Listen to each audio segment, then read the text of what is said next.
नमस्कार। स्वागत करते हैं हम आप सबका पार्ट 2 में। टाइम न वेस्ट करते हुए topic 4, principal of natural justice. Principal of natural justice administrative law की सबसे मजबूत बुनियाद है। ये वो रूल्स हैं जो किसी कानून में लिखे नहीं गए, लेकिन हर फैसला लेने वाली अथॉरिटी के लिए मैंडेटरी होते हैं। देखो, इसमें सबसे पहले शुरू करेंगे हम administrative and quasi judicial functions.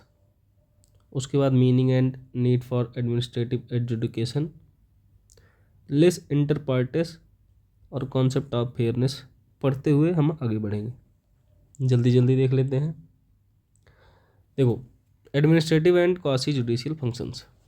Administrative law में ये समझना बहुत ज़रूरी है कि एडमिनिस्ट्रेशन कब क्लर्क की तरह काम कर रहा है और कब जज की तरह। एडमिनिस्ट्रेटिव फंक्शंस ये वो फंक्शंस हैं जहां एडमिनिस्ट्रेशन सिर्फ कानून को इम्प्लीमेंट करता है, इनमें पॉलिसी और डिक्रेशन का ज़्यादा रोल होता है। ये सब्जेक्टिव होते हैं। यहाँ कोई दो पक्षों के बीच डिस्प्यूट सुलझाना मकसद नहीं होता, बल्कि पब्लिक इंटरेस्ट में काम करना होता है। जैसे एक नया पार्क बनाना या ट्रैफिक रूल्स बदलना या किसी ऑफिसर का ट्रांसफ़र करना। पर वहीं क्वासी जुडिशियल फंक्शंस क्या होते हैं? क्वासी का मतलब है हाफ या सेमी। जब कोई एडमिनिस्ट्रेटिव ऑफिसर जज की तरह किसी डिस्प्यूट का फैसला करता है तो उसे क्वासी जुडिशियल फंक्शन कहते हैं। इनका नेचर क्या होता है? इनका नेचर ऑब्जेक्टिव होता है। यहाँ ऑफिसर को कानून और फैक्ट्स के आधार पर फैसला लेना होता है। देखो, पहले ये माना जाता था कि प्रिंसिपल्स ऑफ नेचुरल जस्टिस सिर्फ क्वासी जुडिशियल फंक्शंस पर लागू होते हैं, लेकिन AK Kraipak versus Union of India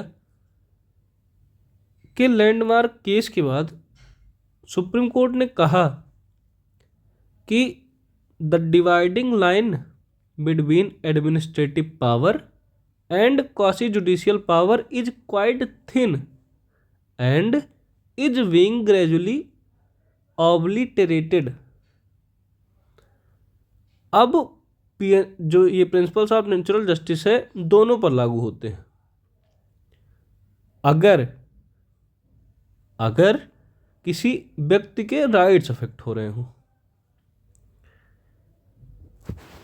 meaning and need for administrative adjudication. जब कोर्ट्स के बजाय कोई एडमिनिस्ट्रेटिव बॉडी जैसे ट्रिब्यूनल या ऑफिसर किसी डिस्प्यूट या लीगल क्वेश्चन का फैसला करती हैं तो उसे एडमिनिस्ट्रेटिव एडजुडिकेशन कहते हैं। ये ऑर्डिनरी कोर्ट्स मतलब सिविल कोर्ट्स का एक सब्स्टिट्यूट है। जैसे क्या? जैसे railway claims tribunal, central administrative tribunal. इसकी नीड क्यों हुई हमें? देखो,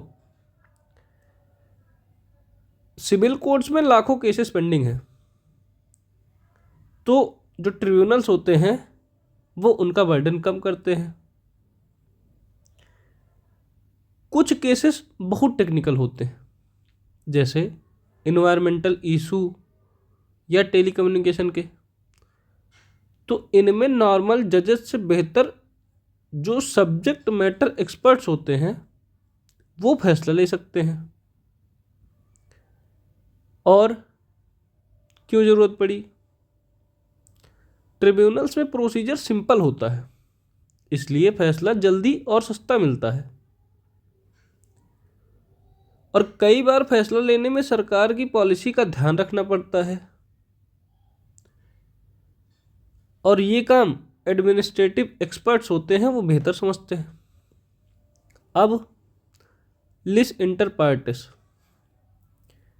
मतलब दो पक्षों के बीच का विवाद। लिस का लैटिन जो मीनिंग होती है वो डिस्प्यूट, और इंटर पार्टिस का मतलब है बिटवीन पार्टीज।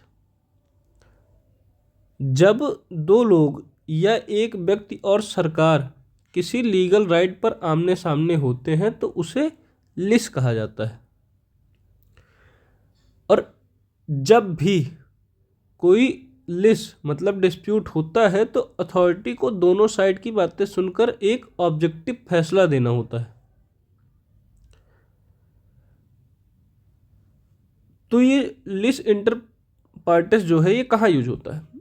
ये टर्म दिखाता है कि एडमिनिस्ट्रेशन कब क्वासी जुडिशियल मोड में है और कब एडमिनिस्ट्रेटिव रोल में। अगर कोई लिस मौजूद है तो वहाँ प्रिंसिपल्स ऑफ नेचुरल जस्टिस का पालन करना और भी ज़्यादा स्ट्रिक्ट हो जाता है। कॉन्सेप्ट ऑफ फेयरनेस, देखो पहले नेचुरल जस्टिस के टर्म को बहुत टेक्निकल माना जाता था, लेकिन अब इसका विस्तार होकर ये ड्यूटी टू एक्ट फेयरली बन गया है। ड्यूटी टू एक्ट फेयरली मतलब,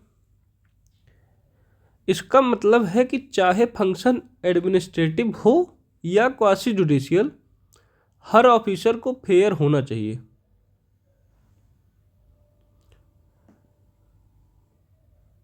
फैसला सिर्फ कानूनी नहीं बल्कि रीजनेबल भी होना चाहिए, या कहें कि रीजनेबल होना ही चाहिए। और ये माना जाता है कि जो आर्बिट्ररीनेस है मतलब मनमर्जी है, वो फेयरनेस की सबसे बड़ी दुश्मन है। फैसला लेने के पीछे क्या रीजंस थे वो बताना अब फेयरनेस का हिस्सा है, जिसे क्या कहा जाता है? जिसे कहा जाता है स्पीकिंग ऑर्डर्स। स्पीकिंग ऑर्डर्स को हम देख सकते हैं 4.5 पॉइंट में लिखा है। पॉइंट नंबर 4.5 में है रीजन डिसीजन स्पीकिंग ऑर्डर। इसको हम डिटेल में पढ़ेंगे। अभी नेमो जुडिक्स इन कॉजस हुआ, रूल अगेंस्ट बायस पढ़ते हैं। नेमो जुडिक्स इन कॉजस हुआ, इस लैटिन फ्रेज का मतलब है कोई भी अपने ही केस में जज नहीं हो सकता। इसका मकसद क्या है? इसका मकसद इम्पार्शियलिटी बनाए रखना है। देखो बायस कितने तरह के होते हैं, हमने आपको पहले भी बताया था कि बायस 3 तरह के होते हैं। पेक्यूनरी बायस, पर्सनल बायस और ऑफिशियल या सब्जेक्ट मैटर बायस। अगर जज का उस केस में थोड़ा सा भी फाइनेंशियल इंटरेस्ट है तो वो डिस्क्वालीफाइड हो जाता है। ये पेक्यूनरी बायस के अंदर आता है। एक केस था बोनम्स केस, यहाँ जज को फाइन का कुछ हिस्सा मिलने वाला था, तो इसलिए उनका फैसला जो है वो रद्द कर दिया जाता है। पर्सनल बायस, अगर जज पार्टी का रिश्तेदार, दोस्त या दुश्मन है, जैसे case AK Kraipak versus Union of India में एक कैंडिडेट सिलेक्शन कमेटी का मेंबर था और खुद भी कैंडिडेट था। कोर्ट ने कहा कि भले ही उसने अपने लिए वोट ना दिया हो, लेकिन उसका कमेटी में होना ही बायस क्रिएट करता है। जब जज उस पॉलिसी या डिपार्टमेंट से इतना जुड़ा हो कि वो न्यूट्रल होकर नहीं सोच सके, ये ऑफिशियल या सब्जेक्ट मैटर बायस होता है। कि जब कोई ऐसा जज हो जो उस पॉलिसी या डिपार्टमेंट से इतना ज़्यादा जुड़ा हो कि वो न्यूट्रल होकर नहीं सोच सकता, जैसे कि जुडिशरी का कोई सिस्टम हो तो जज, बस बाकी आगे देखेंगे हम। Audi alteram partem rule of fair hearing, इसका मतलब है कि दूसरे पक्ष को भी सुनो।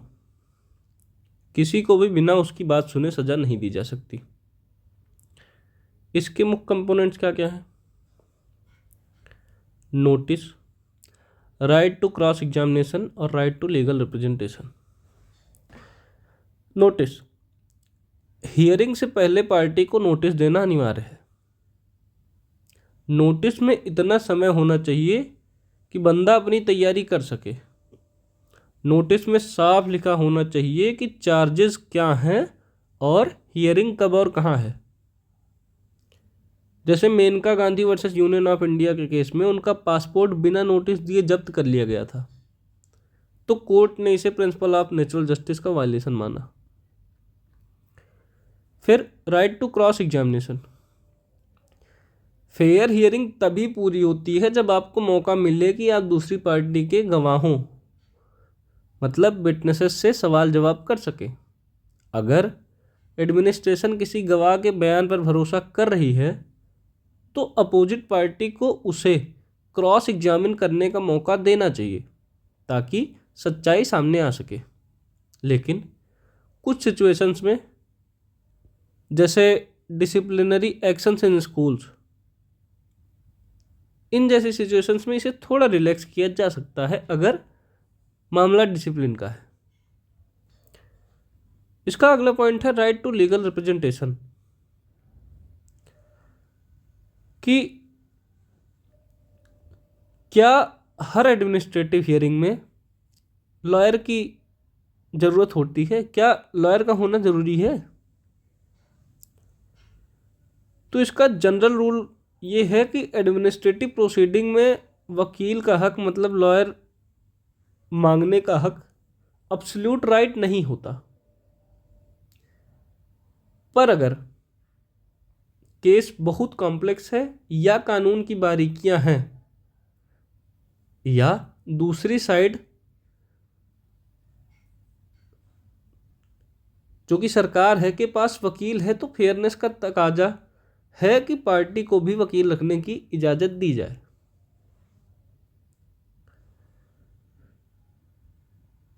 तो ये हो गया राइट टू लीगल रिप्रेजेंटेशन। अब हम डिटेल में पढ़ेंगे रीजन डिसीजन।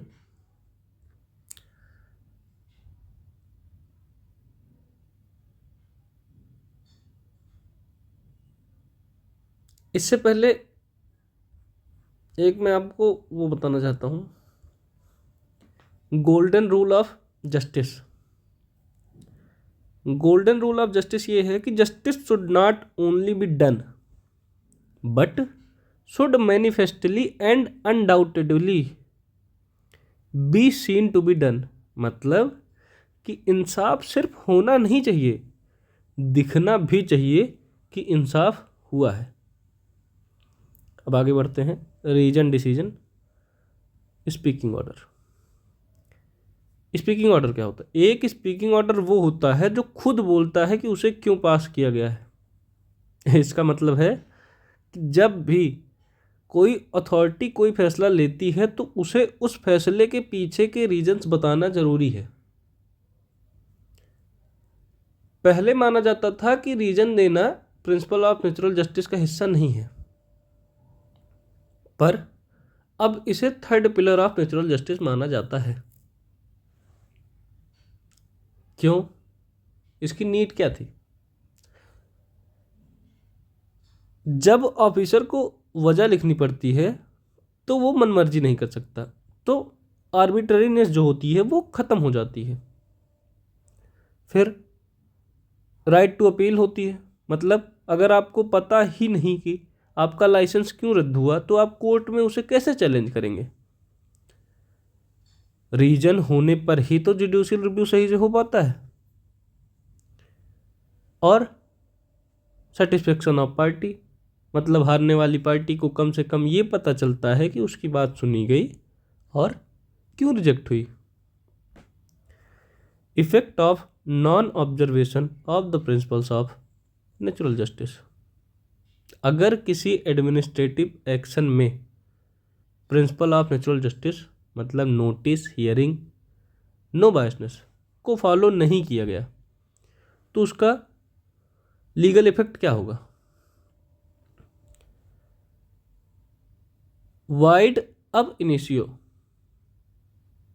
मतलब देखो, इंडिया में ज़्यादातर केसेस में सुप्रीम कोर्ट ने कहा है कि पीएनजे का वायलेशन होने पर वो ऑर्डर वाइड माना जाएगा। वाइड मतलब शून्य माना जाएगा, मतलब कानून की नज़र में उस ऑर्डर की कोई कीमत नहीं है। और आजकल के कोर्ट्स ये भी देखती हैं कि क्या प्रिंसिपल्स ऑफ नेचुरल जस्टिस ना मानने से पार्टी को कोई असली प्रिजुडाइस हुआ है। प्रिजुडाइस मतलब असली नुकसान हुआ है। अगर प्रोसेस में थोड़ी कमी थी पर जो रिजल्ट है वो वही रहता, तो कई बार कोर्ट्स उसे तुरंत रद्द नहीं करती बल्कि पोस्ट डिसीजनल हियरिंग का ऑर्डर देती हैं।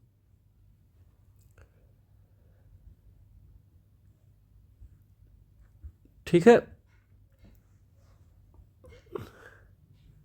वो तुरंत रद्द न करके पोस्ट डिसीजनल हियरिंग का ऑर्डर दिया जाएगा। अब आगे हम पढ़ेंगे requirement of supplying inquiry report और effect of non supply of such report. देखो, ये जो पॉइंट है 4.7, ये खास करके डिसिप्लिनरी प्रोसीडिंग्स, खासकर जैसे सरकारी नौकरी में होने वाली जांच से जुड़ा हुआ है। जब एक इंक्वायरी ऑफिसर जांच करके रिपोर्ट सबमिट करता है तो क्या वो रिपोर्ट उस एम्प्लॉय को देनी चाहिए जिस पर आरोप है। देखो, Union of India versus Mohammad Ramzan Khan का एक केस था 1991 का, जिसमें सुप्रीम कोर्ट ने कहा कि इंक्वायरी रिपोर्ट की एक कॉपी एम्प्लॉय को देना मैंडेटरी है। क्यों? ताकि वो देख सके कि रिपोर्ट में उसके खिलाफ क्या लिखा है और वो फाइनल अथॉरिटी को सामने जो और वो फाइनल अथॉरिटी के सामने अपनी सफाई दे सके। और एक केस था managing director ECIL versus B Karunakar 1993। इसमें कोर्ट ने और क्लियर किया, क्या क्लियर किया कि रिपोर्ट ना देना पीएनजे का वायलेशन है, लेकिन ऑर्डर तभी रद्द होगा जब एम्प्लॉय ये प्रूव करे कि रिपोर्ट न मिलने पर उसे नुकसान हुआ है, उसे प्रिजुडाइस हुआ है और उसके डिफेंस पर बुरा असर पड़ा है। अगर कोर्ट को लगता है कि रिपोर्ट मिलने से फैसला बदल सकता था तो वो ऑर्डर को रद्द करके जांच वापस शुरू करने का ऑर्डर देगी। एडमिनिस्ट्रेटिव लॉ में इंक्वायरी रिपोर्ट की सप्लाई एक बहुत बड़ा मुद्दा है, खास करके जब किसी सरकारी कर्मचारी मतलब किसी गवर्नमेंट सर्वेंट के खिलाफ डिसिप्लिनरी एक्शन लिया जाता है। जब एक इंक्वायरी ऑफिसर जांच खत्म करता है तो वो अपनी फाइंडिंग्स एक रिपोर्ट में लिखता है और उसे पनिशिंग अथॉरिटी मतलब जो फाइनल फैसला लेती है उसको भेज देता है। सवाल ये है कि क्या ये रिपोर्ट उस एम्प्लॉय को देनी जरूरी है। तो देखो, पहले जो था 1976 से पहले कॉन्स्टिट्यूशन के आर्टिकल 311 क्लॉज 2 में सेकेंड शो कॉज नोटिस का प्रोविज़न था, जिसमें एम्प्लॉय को रिपोर्ट दी जाती थी। लेकिन 42nd अमेंडमेंट के बाद इसे हटा दिया गया। इससे कन्फ्यूजन पैदा हुआ, क्या आप रिपोर्ट देना बंद कर सकते हैं। तो जो मैंने आपको दो केसेस बताए, union of India versus Mohammad Ramzan Khan और managing director ECIL versus B Karunakar, इन दोनों में इसको साफ कर दिया गया, इसको क्लियर कर दिया गया कि देना मैंडेटरी है। पर इसके इफेक्ट क्या होंगे अगर नहीं देता तो। अगर एडमिनिस्ट्रेशन इंक्वायरी रिपोर्ट नहीं देती, मतलब effect of non supply of such report, अगर एडमिनिस्ट्रेशन इंक्वायरी रिपोर्ट नहीं देती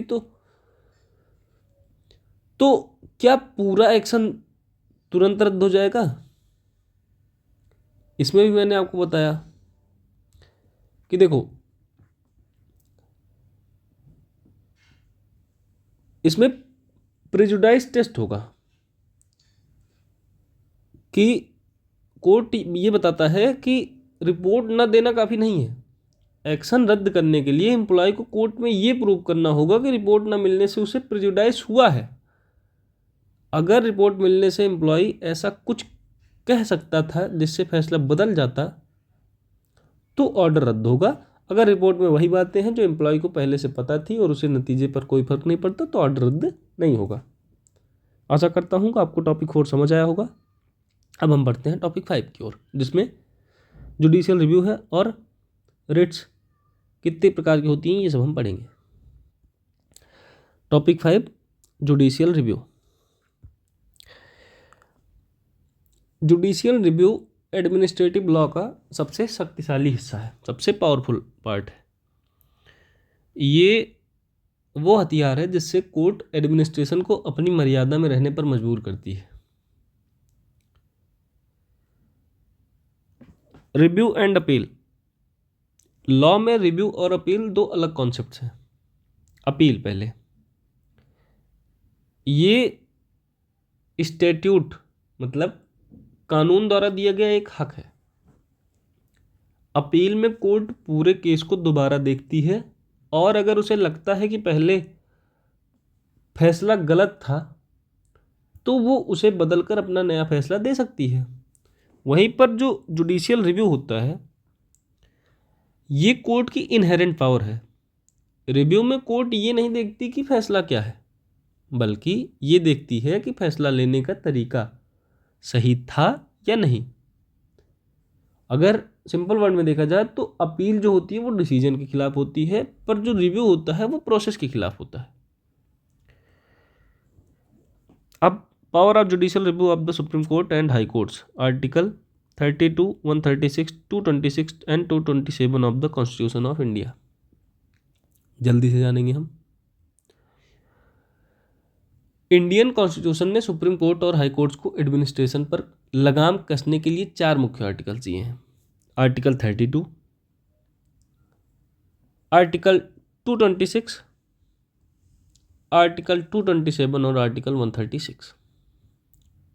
32, राइट टू कॉन्स्टिट्यूशनल रेमेडीज। इसे डॉक्टर अंबेडकर ने कॉन्स्टिट्यूशन की आत्मा, सोल ऑफ द कॉन्स्टिट्यूशन कहा था। अगर किसी नागरिक के फंडामेंटल राइट्स का हनन होता है तो वो सीधे सुप्रीम कोर्ट जा सकता है। सुप्रीम कोर्ट्स रेट्स इशू करती हैं। आर्टिकल 226 हाई कोर्ट्स की पावर बताता है। आर्टिकल 32 सिर्फ फंडामेंटल राइट्स के लिए है, लेकिन आर्टिकल 226 फंडामेंटल राइट्स के साथ साथ एनी अदर पर्पज या कोई भी और लीगल राइट है इसके लिए भी यूज किया जा सकता है। आर्टिकल 227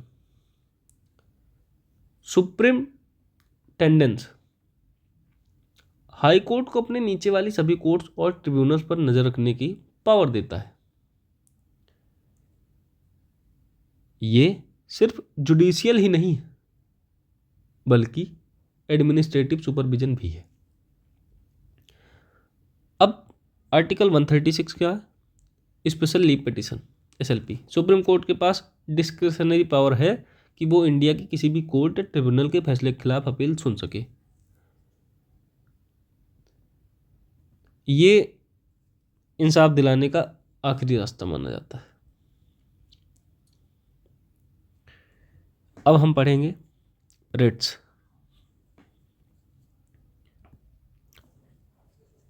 रिट्स देखो, रिट्स वो ऑर्डर्स हैं जो कोर्ट्स एडमिनिस्ट्रेशन को कंट्रोल करने के लिए इशू करती हैं।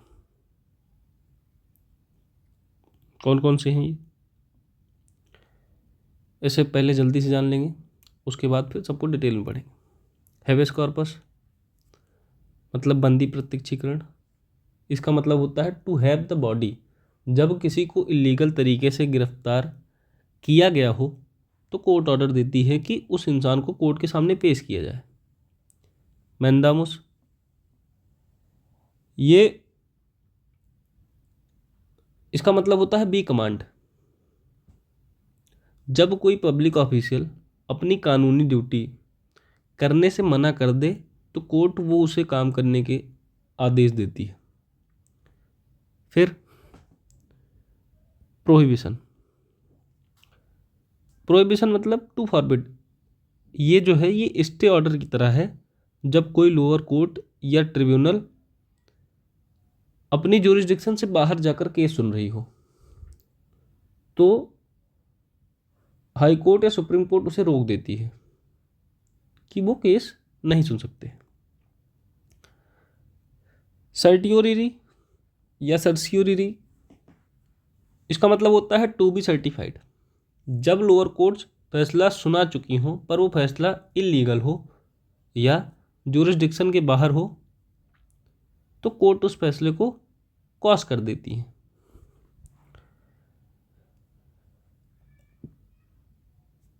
उसके बाद क्वो वारंटो,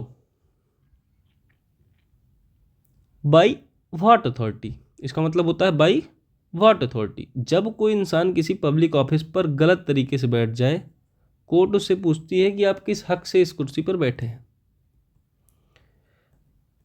अब हम शुरू से सर्सियोरिरी से जानना शुरू करेंगे। देखो, अब मैं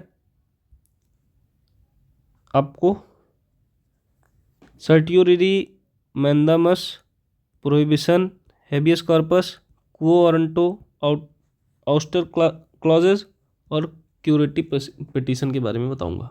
इसको जल्दी से डिटेल में समझते हैं। देखो, सर्टियोरिरी जिसे हिंदी में उत्प्रेषण कहते हैं, एक ऐसा रिट है जो करेक्शन के लिए यूज की जाती है।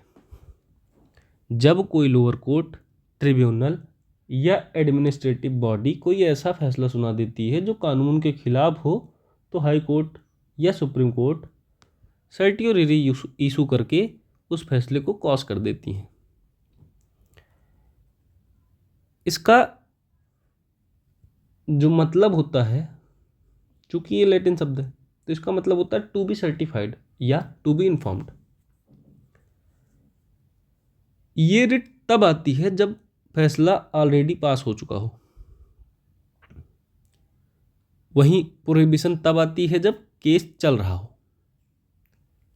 कोर्ट ऑर्डर देती है कि लोअर कोर्ट या बॉडी अपने सारे रिकॉर्ड्स जैसे फाइल्स, एविडेंसेस रिट कोर्ट के सामने पेश करें ताकि उनकी लीगलिटी चेक की जा सके।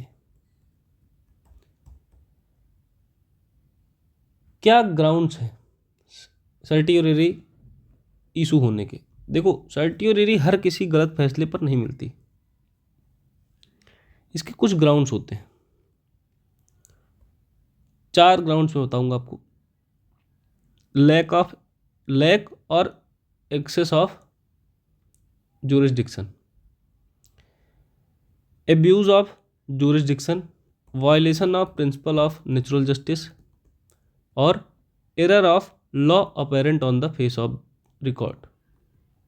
देखो, अगर कोई बॉडी किसी ऐसे केस पर फैसला सुना दे जिसे सुनने का उसके पास कोई कानूनी हक नहीं है,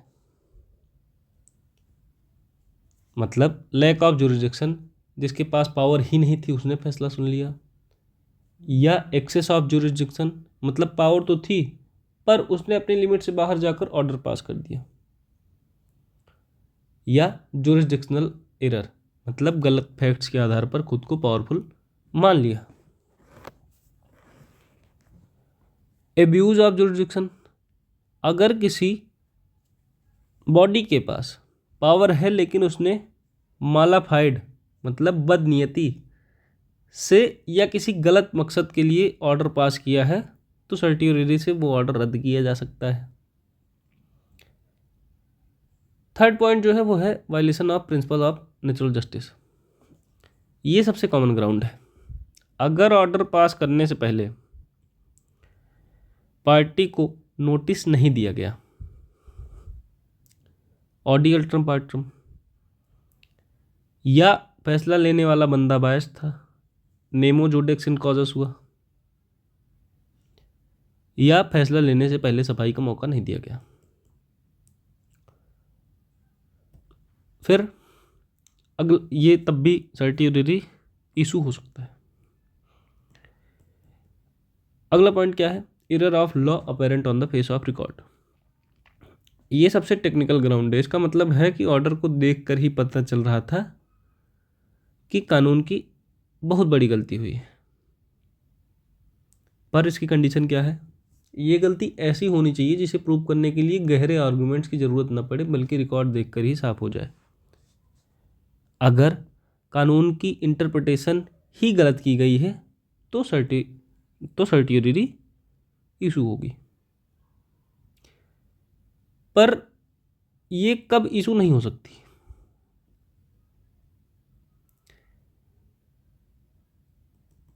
जब किसी प्राइवेट इंडिविजुअल के खिलाफ हुई हो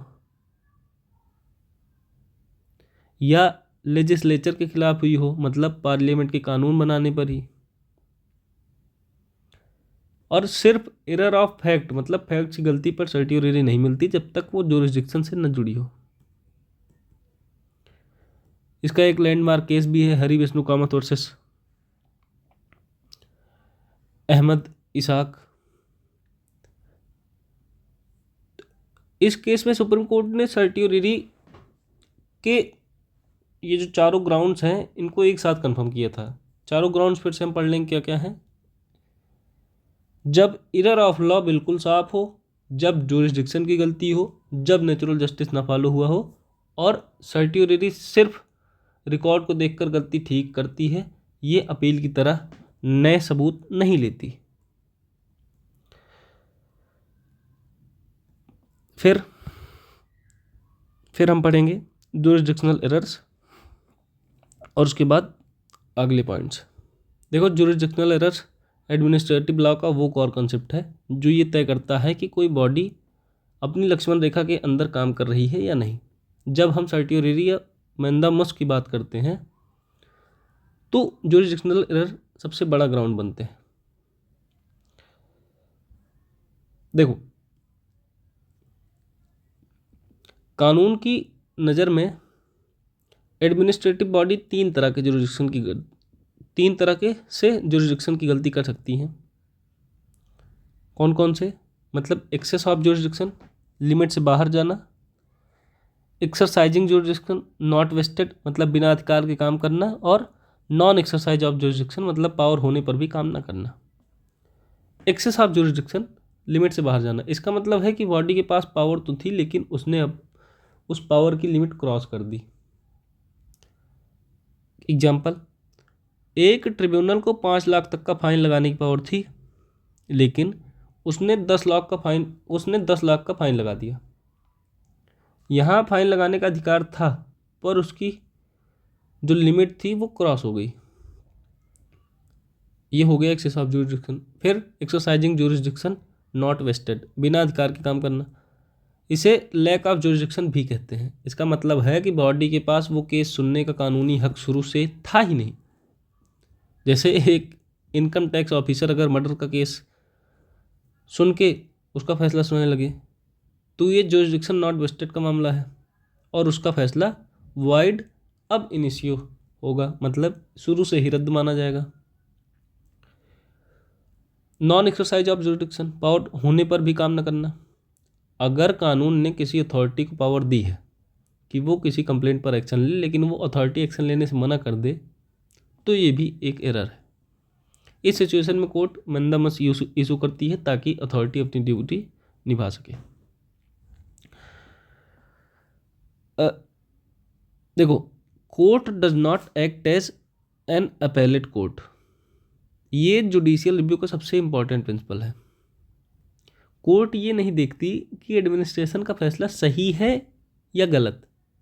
कोर्ट सिर्फ ये देखती है कि फैसला लेने का जो प्रोसेस है वो लीगल था या नहीं। देखो, रिट कोर्ट जो होती है वो विटनेसेस को दोबारा नहीं बुलाती और ना ही सबूतों को नए सिरे से नापती है। कोर्ट सिर्फ ये चेक करती है कि क्या नीचे वाली बॉडी ने कानून के दायरे में रहकर सबूतों को देखा था। और देखो, एक पॉइंट होता है error of law versus error of fact. Administrative law में हर गलती पर रिव्यू नहीं होता। अगर एडमिनिस्ट्रेशन ने कानून की गलत व्याख्या मतलब रॉन्ग इंटरप्रिटेशन की है तो कोर्ट इंटरवीन करेगी। इसे error of law apparent on the face of record कहते हैं।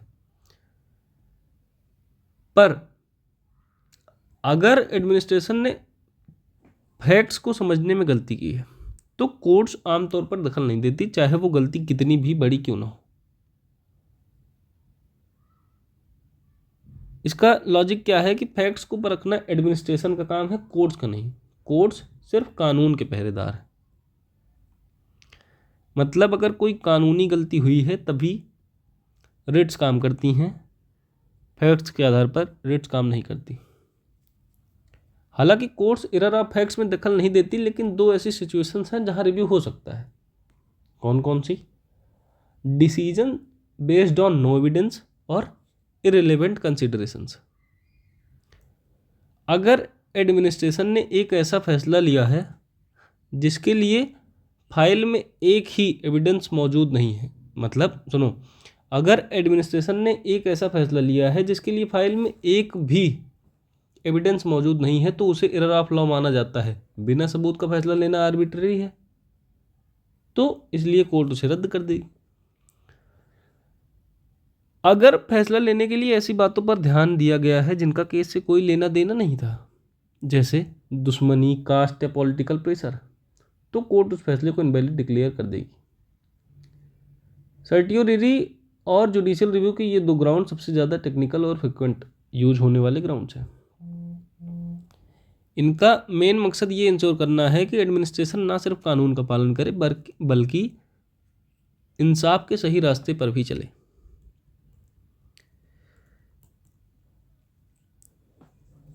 फिर थर्ड पॉइंट है non compliance with the prescribed procedure और रूल्स ऑफ नेचुरल जस्टिस।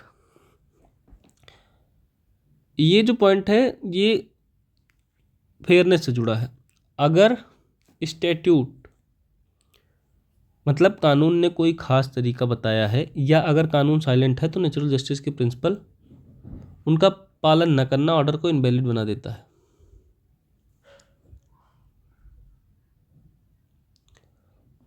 देखो, अगर पेरेंट एक्ट कहता है कि ऑर्डर पास करने से पहले गैजेट में पब्लिश करना या कंसल्टेशन करना जरूरी है और एडमिनिस्ट्रेशन ऐसा नहीं करती तो ये प्रोसीजरल अल्ट्रा वायर्स माना जाता है। अगर प्रोसीजर मैंडेटरी है तो ऑर्डर पूरी तरह रद्द हो जाएगा। अगर कोई प्रोसीजर लिखा भी नहीं है तो भी एडमिनिस्ट्रेशन को दो रूल्स फॉलो करने होंगे। वही प्रिंसिपल्स ऑफ नेचुरल जस्टिस के अंदर जो दो रूल्स आते हैं, ऑडी अल्ट्रम पार्ट्रम और नेमो जुडिक्स इन कॉजस हुआ।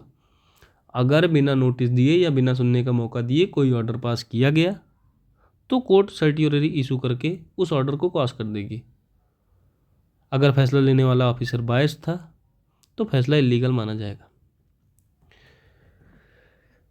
अगला पॉइंट है errors of law apparent on the face of record. ये ग्राउंड थोड़ा कॉम्प्लेक्स है। इसका मतलब है कि गलती इतनी साफ है कि उसे ढूंढने के लिए गहरे आर्गूमेंट्स या नए सबूतों की जरूरत नहीं है, वो रिकॉर्ड देखकर ही नज़र आ रही हैं। इसके तीन जो मेन एस्पेक्ट्स हैं। ऑब्वियस मिस इंटरप्रिटेशन मतलब कानून की गलत व्याख्या, इग्नोरेंस ऑफ डिसरिगार्ड मतलब कानून को नज़रअंदाज करना, और रीजंस रॉन्ग इन लॉ मतलब गलत कानूनी तर्क। सुनो, ऑब्वियस मिस इंटरप्रिटेशन मतलब कानून की गलत व्याख्या, जब निचली कोर्ट या ट्रिब्यूनल कानून के किसी सेक्शन का मतलब ही गलत निकाल लेती हैं। एग्जाम्पल, मान लो कानून कहता है कि सीनियर सिटीजन्स को 10% का डिस्काउंट मिलेगा, पर ट्रिब्यूनल ने इंटरप्रेट किया कि ये सिर्फ मेल सीनियर सिटीजन्स के लिए है। ये एक ऑब्वियस मिस इंटरप्रिटेशन है। अगला जो पॉइंट है वो है इग्नोरेंस और डिसरिगार्ड, कानून को नज़रअंदाज करना। जब कोई अथॉरिटी किसी रिलेवेंट कानूनी प्रोविज़न जो स्टैट्यूटरी प्रोविज़न होता है को या तो भूल जाती है या जानबूझकर उसे इग्नोर करके फैसला सुनाती है। अगर कोई पुराना सुप्रीम कोर्ट का बाइंडिंग प्रेसिडेंट है और ट्रिब्यूनल ने उसे इग्नोर किया तो ये एरर अपैरेंट माना जाएगा। अगला क्या पॉइंट है? अगला पॉइंट है रीजन्स रॉन्ग इन लॉ, गलत कानूनी तर्क। कई बार अथॉरिटी अपने ऑर्डर में रीजन्स मतलब स्पीकिंग ऑर्डर तो देती हैं, लेकिन वो रीजन्स कानून की नज़र में बिल्कुल गलत होते हैं। अगर कंक्लूजन और रीजन के बीच कोई लॉजिक ही नहीं है या रीजन के बेसिक प्रिंसिपल्स के खिलाफ है तो ये सारे errors of law apparent on the face of record माने जाएंगे। ये ग्राउंड माना जाएगा रिट्स इशू होने के। देखो, गलती को प्रूव करने के लिए long drawn process of reasoning की ज़रूरत नहीं होनी चाहिए। वो गलती सेल्फ एविडेंट होनी चाहिए। जैसे कि सैयद यकूब वर्सेस के.एस. राधाकृष्णन में सुप्रीम कोर्ट ने कहा कि अगर दो व्यूज पॉसिबल हैं तो उसे एरर अपैरेंट नहीं माना जाएगा। गलती ऐसी होनी चाहिए जहां सिर्फ एक ही सही रास्ता था और अथॉरिटी ने दूसरा रास्ता लिया।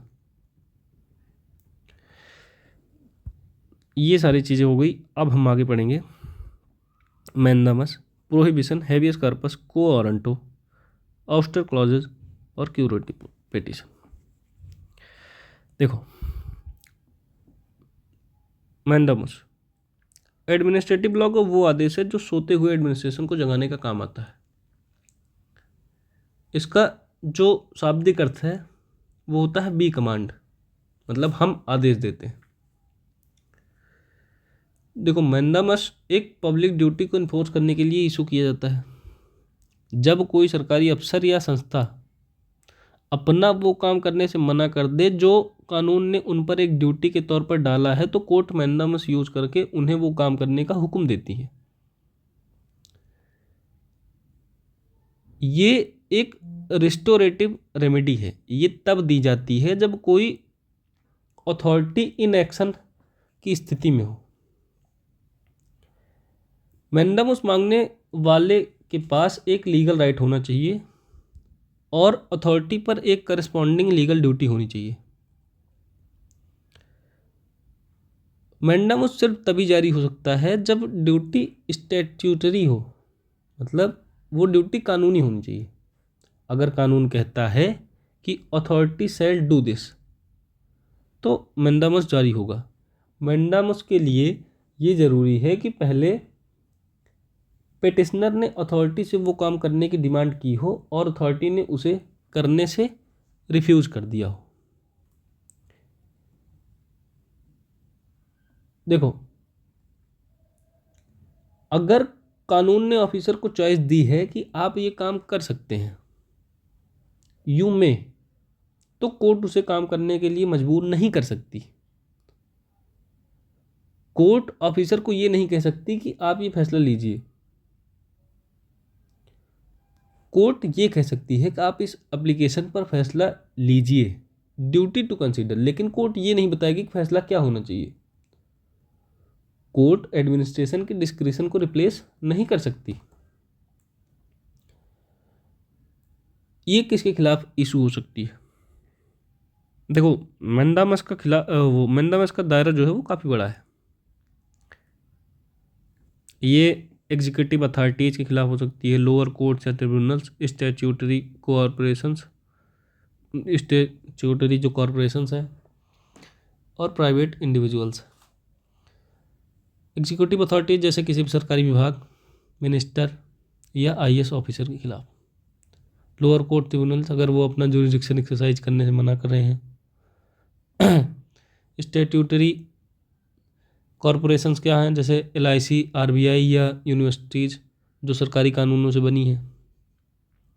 और प्राइवेट इंडिविजुअल जैसे जनरल रूल ये है कि मैंडामस प्राइवेट लोगों के खिलाफ नहीं होती, लेकिन अगर कोई प्राइवेट पर्सन कोई पब्लिक फंक्शन जैसे कोई प्राइवेट कॉलेज जो सरकारी ग्रांट लेता है परफॉर्म कर रहा है तो उसे के खिलाफ मैंडामस जारी की जा सकती है। इसके खिलाफ नहीं हो सकती। लेजिस्लेचर या लेजिस्लेटर के खिलाफ, कोर्ट पार्लियामेंट या स्टेट असेंबली को कानून बनाने के लिए मजबूर नहीं कर सकती। प्रेसिडेंट, गवर्नर, देखो उनके ऑफिस के कामों के लिए उन्हें मंदमस नहीं भेजा जा सकता, जो कि आर्टिकल 361 में बताया गया है। प्राइवेट कॉन्ट्रैक्ट्स, अगर कोई झगड़ा प्राइवेट कॉन्ट्रैक्ट का है और उसमें कोई पब्लिक ड्यूटी शामिल नहीं है तो मंदमस काम नहीं करेगी। अगला हम पढ़ेंगे प्रोहिबिशन।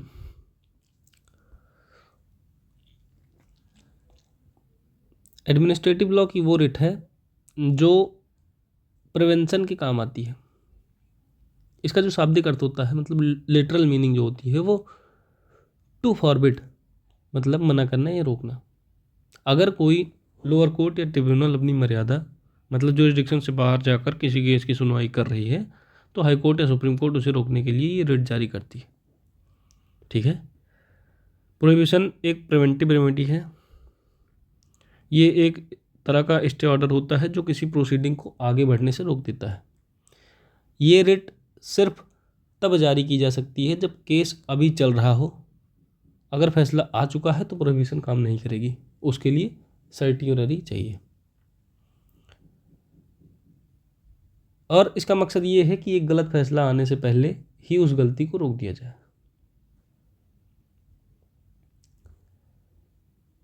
इसके क्या ग्राउंड्स हैं?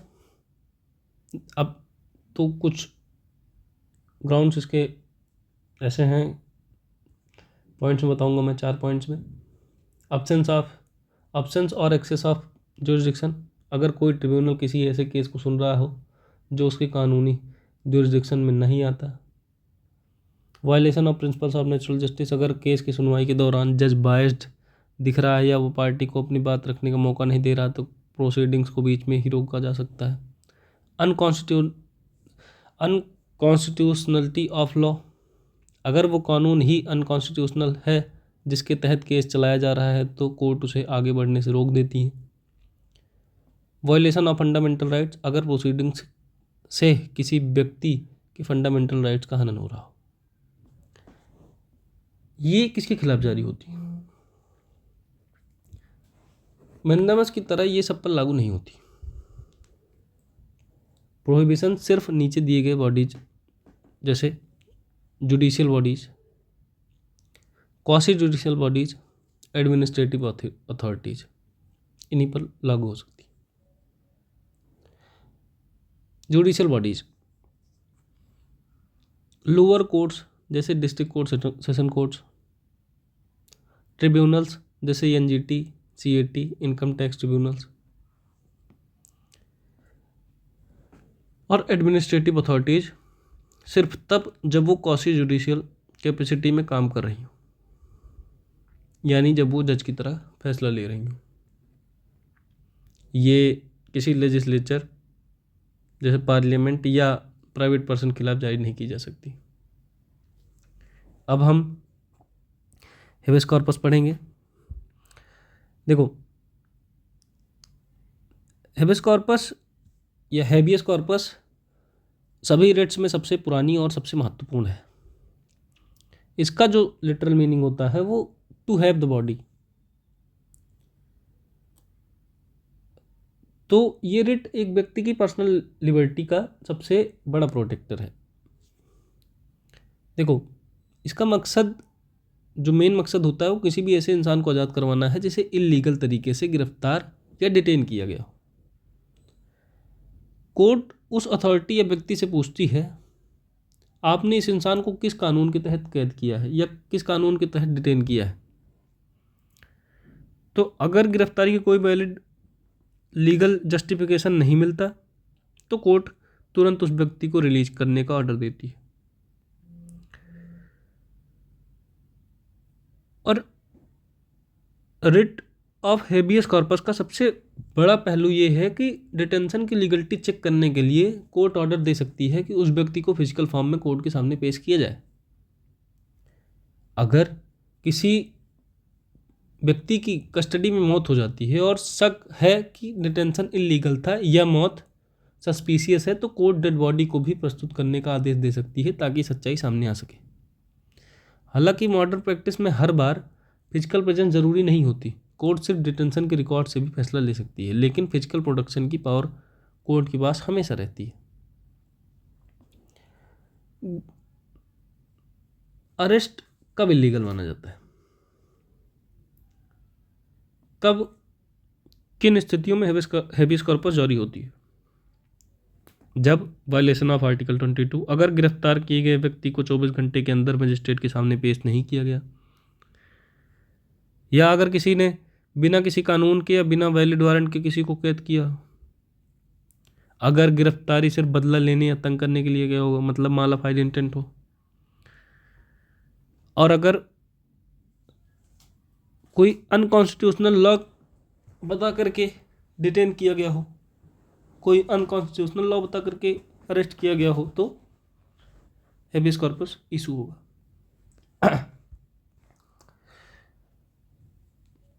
देखो, किसके खिलाफ, जो हेबियस कॉर्पस की एक खासियत ये है कि ये दोनों खिलाफ जारी हो सकती है, एक पब्लिक अथॉरिटीज़ के भी खिलाफ और प्राइवेट इंडिविजुअल्स के। जैसे पब्लिक अथॉरिटीज़ कौन कौन है? जैसे पुलिस, जेल अथॉरिटीज़ या गवर्नमेंट डिपार्टमेंट्स। प्राइवेट इंडिविजुअल्स मतलब अगर किसी प्राइवेट इंसान ने किसी को हाउस अरेस्ट या बंधक मतलब हॉस्टेज बना कर रखा है, तो उसके खिलाफ भी हेबियस कॉर्पस इशू हो सकता है। लोकस स्टैंडी मतलब कौन फाइल कर सकता है? ज़्यादातर रेट्स में वही इंसान कोर्ट जाता है जिसके राइट्स अफेक्ट हुए हैं, लेकिन हेबियस कॉर्पस में एक्सेप्शन है। अगर गिरफ्तार व्यक्ति खुद कोर्ट नहीं जा सकता क्योंकि वो जेल में है, तो उसकी जगह उसका दोस्त, रिश्तेदार या कोई भी public spirited person petition file कर सकता है। जैसे एक केस था, एडीएम जबलपुर वर्सेस शिवकांत शुक्ला। इसे हेबियस कॉर्पस केस भी कहते हैं। इमरजेंसी के वक्त सुप्रीम कोर्ट ने कहा था कि आर्टिकल 21 सस्पेंड होने पर हेबियस कॉर्पस नहीं मिल सकती, लेकिन बाद में 44th अमेंडमेंट से इसे सुधारा गया और अब इमरजेंसी में भी ये रिट खत्म नहीं की जा सकती। ठीक है, हेबियस कॉर्पस पे ही आपको अगर एक मूवी देखनी हो तो जय भीम नाम की मूवी बनी है, जिसके एक्टर हैं जिसमें सूर्या, साउथ इंडियन मूवी है, कभी टाइम मिले तो आप लोग देख सकते हैं। आगे हम बात करेंगे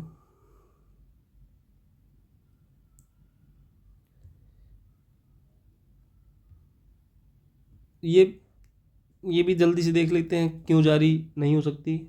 अगर डिटेंशन लीगल है यानी कानूनी हिसाब से, यानी कानून के हिसाब से हुआ है, अगर डिटेंशन किसी कंटेम्प्ट ऑफ कोर्ट के लिए है, अगर व्यक्ति को किसी कंपेटेंट कोर्ट ने पहले ही कन्विक्टेड मान लिया हो, और अगर डिटेंशन कोर्ट की जुरिस्डिक्शन से बाहर है। ठीक है, अब हम जानेंगे क्वो वारंटो। देखो, एडमिनिस्ट्रेटिव लॉ की वो रिट जो पब्लिक ऑफिस की सैंक्टिटी मतलब पवित्रता को बचाने के लिए यूज की जाती है। इसका जो लिटरल मीनिंग होती है इसकी, वो होती है by what authority, by what authority. ये रिट किसी ऐसे व्यक्ति के खिलाफ जारी की जाती है जिसने किसी पब्लिक ऑफिस पर गैर कानूनी तरीके से कब्जा कर लिया हो। इसका मकसद ये चेक करना है कि क्या वो व्यक्ति उस पोस्ट के लिए कानूनी तौर पर क्वालिफाइड है या नहीं। कोर्ट उस व्यक्ति से पूछती है आप किस कानून या अथॉरिटी के तहत इस कुर्सी पर बैठे हैं। अगर वो व्यक्ति अपनी लीगलिटी प्रूव नहीं कर पाता तो कोर्ट उसे उस ऑफिस से हटने का आदेश देती है और उस पोस्ट को वैकेंट डिक्लेयर कर देती है। क्वो वारंटो तभी जारी हो सकती है जब कुछ शर्तें पूरी हो। कौन कौन सी? वो ऑफिस पब्लिक होना चाहिए, यानी सरकारी या स्टैट्यूटरी बॉडी। ये किसी प्राइवेट कंपनी या प्राइवेट क्लब के लिए नहीं हो सकती। वो ऑफिस परमानेंट नेचर का होना चाहिए, किसी टेम्परेरी कॉन्ट्रैक्टर या सर्वेंट के लिए रिट नहीं आती। वो पद या तो कॉन्स्टिट्यूशन से बना हो या किसी स्टैट्यूट से, जैसे advocate general, university vice chancellor etcetera. उस व्यक्ति की नियुक्ति कानून के खिलाफ होनी चाहिए, जैसे एज लिमिट क्रॉस होना या क्वालिफिकेशन ना होना। कौन फाइल कर सकता है? Locus standi. देखो, क्वो वारंटो की सबसे बड़ी खासियत है कि इसमें लोकस स्टैंडी का रूल बहुत लिबरल है। इसमें ज़रूरी नहीं कि वही इंसान कोर्ट जाए जिसका कोई हक छीना हो। कोई भी आम नागरिक जो पब्लिक इंटरेस्ट में काम कर रहा हो इस रिट के लिए पिटीशन फाइल कर सकता है, बशर्ते उसका इरादा ईमानदारी वाला होना चाहिए, मतलब उसका इरादा बोनाफाइड होना चाहिए। इसका भी एक लैंडमार्क केस है, university of Mysore versus Govinda Rao. इस केस में सुप्रीम कोर्ट ने क्लियर किया था कि वो वारंट तभी इशू होगी जब ऑफिस पब्लिक हो, अपॉइंटमेंट में कानून का साफ साफ उल्लंघन हुआ हो। कोर्ट सिर्फ ये देखती है कि कानून क्या कहता है, वो मेरिट से सिलेक्शन प्रोसेस की बारीकी में नहीं जाती जब तक कानून ना टूटा हो। अब ऑस्टर क्लस्टर देखो, अब ऑस्टर क्लॉजेज और क्यूरेटिव पिटीशन दोनों ही एडमिनिस्ट्रेटिव और कॉन्स्टिट्यूशनल लॉ के बहुत ही एडवांस्ड कॉन्सेप्ट है। एक तरफ ऑस्टर क्लॉजेज कोर्ट्स की पावर को रोकने की कोशिश करते हैं, और तो दूसरी तरफ क्यूरेटिव पिटीशन इंसाफ का आखिरी रास्ता होता है। इसको हम डिटेल में जानेंगे। ऑस्टर क्लॉज,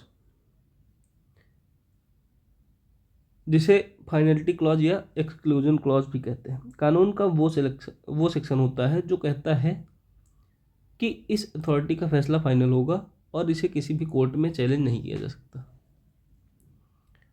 इसका मकसद जुडिशरी के रिव्यू की पावर को ख़त्म करना होता है।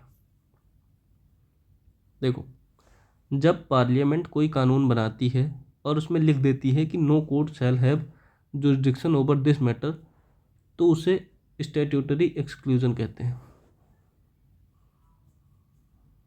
इसमें प्रॉब्लम क्या है कि क्या पार्लियामेंट कोर्ट्स की पावर छीन सकती है? सॉल्यूशन, सुप्रीम कोर्ट ने L Chandra Kumar versus Union of India में कहा कि जुडिशियल रिव्यू बेसिक स्ट्रक्चर का हिस्सा है, इसलिए पार्लियामेंट कानून बनाकर हाई कोर्ट आर्टिकल 226 और सुप्रीम कोर्ट आर्टिकल 32 की पावर को पूरी तरह खत्म नहीं कर सकती। अगर एडमिनिस्ट्रेशन ने जुरिडिक्शन की गलती की या नेचुरल जस्टिस तोड़ा है तो आउस्टर क्लॉज होने के बावजूद कोर्ट्स इंटरफेयर करेंगी।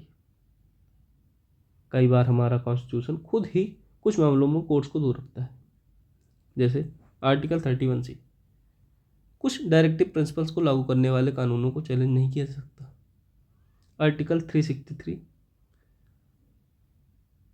प्रिंसली स्टेट्स मतलब पुरानी रियासतों के ट्रीटीज से जुड़े डिस्प्यूट्स के बारे में बताता है। आर्टिकल 329, इलेक्शन मैटर्स में कोर्ट का इंटरफेरेंस तब तक नहीं होगा जब तक इलेक्शन पूरा ना हो जाए। क्यूरेटिव पिटीशन, इसके बाद हमारा टॉपिक 5 खत्म हो जाएगा। फिर अगला टॉपिक आएगा हमारा राइट टू इन्फॉर्मेशन, जिसको हम अगले वीडियो में पढ़ेंगे।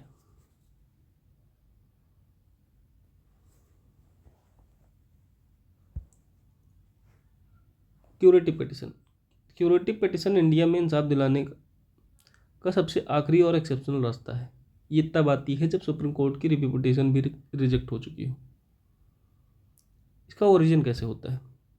इसका origin Rupa Ashok Hurra versus Ashok Hurra case से हुआ था। सुप्रीम कोर्ट ने महसूस किया था कि अगर किसी फैसले से ग्रॉस इनजस्टिस मतलब बहुत बड़ा अन्याय हुआ है तो उसे ठीक करने का एक मौका होना चाहिए, भले ही सारे रास्ते बंद हो चुके हों। कब फाइल की जा सकती है? इसके ग्राउंड्स क्या क्या है? वायलेशन ऑफ नेचुरल जस्टिस या बायस, अगर पिटिशनर को सुना ही नहीं गया, ऑडी अल्टम पार्टम का वायलेशन, और अगर फैसला लेने वाला जज किसी तरह से बायस था और उन्होंने अपना इंटरेस्ट डिस्क्लोज नहीं किया था। पर कोर्ट ने इसके गलत इस्तेमाल रोकने के लिए कुछ रूल्स भी बनाए हैं। क्या क्या, एक सीनियर एडवोकेट को सर्टिफाई करना पड़ता है कि ये केस क्यूरेटिव ग्राउंड्स पर फिट बैठता है, और पहले ये पिटिशन जजेस के चैम्बर्स में भेजी जाती है। अगर 3 सीनियर मोस्ट जजेस और वही जज जिसने फैसला दिया था एग्री करते हैं, तभी इसे ओपन कोर्ट में सुना जाता है। हालांकि ये जल्दी फाइल करनी चाहिए, लेकिन इसके लिए कोई स्ट्रिक्ट टाइम लिमिट नहीं होती।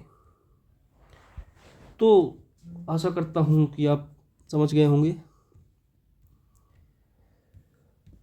यहाँ पे हमारा ख़त्म होता है टॉपिक 4 और टॉपिक 5। हम कोशिश कर रहे थे कि हम टॉपिक 6 भी कर ले जाते इसी एक वीडियो में, जैसा कि हमने आपसे पिछली वीडियो में कहा भी था, पर टाइम चूँकि खींच रहा है तो इसे हम अगले वीडियो में करेंगे। अगले वीडियो में देखते हैं हम क्या क्या कर पाते हैं पहले से जवान ना दे करके। बाकी तब तक के लिए थैंक यू सो मच।